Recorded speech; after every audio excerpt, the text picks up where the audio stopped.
reality is that the Islamic State is Islamic, very Islamic. Yes, it has attracted psychopaths and adventure seekers drawn largely from the disaffected populations of the Middle East and Europe, but the religion preached by its most ardent followers derives from coherent and even learned interpretations of Islam. And the article obviously goes on to advise us to base our strategy on countering Daesh with that understanding at its heart, and I invite you to comment on that. Every religion has perverts and psychopaths who try to hijack it. ISIS is as much Islamic as the KKK is Christian. Don't they have a cross? Don't they do everything in the name of religion and Christ? Don't they believe that Christ compels them to lynch and kill people of African descent? Can one really say that the KKK is a Christian organization? There are other groups that one can point to. There are other massacres that were committed in the name of keeping certain countries or regions clear of non-Christians. There are people like this also in the Jewish faith that have nothing to do with Judaism. There are people like this in the Hindu faith that have nothing to do with Hinduism.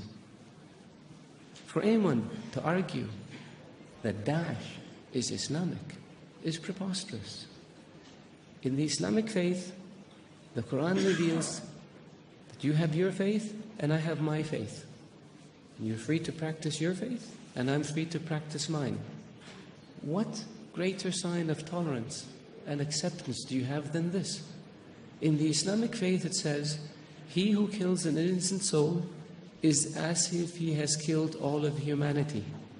And he who saves an innocent soul is as if he saved all of humanity. What better example of compassion and mercy do you have than this?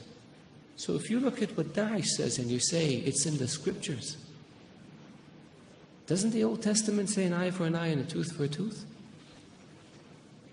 If somebody does it today, would you say they were Christian or they were Jewish? So I caution people, because it seems to have become almost novel.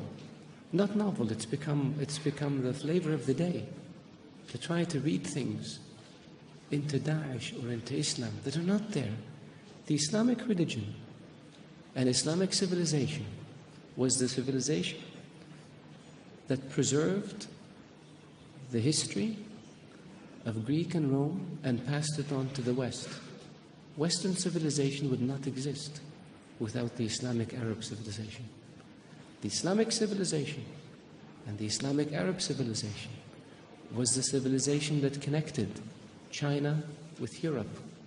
So it was global. The point I made early on about being an intermediate civilization, this is what I mean. So if Islam was intolerant and Daesh represented Islam, would Islam have preserved Aristotle and Socrates and passed it on to the West? Would Islam have connected Eastern civilization with Western civilization? Of course not. So I urge you, all of you, to be careful when it comes to making generalizations or to accepting generalizations that have no basis in fact. Thank you.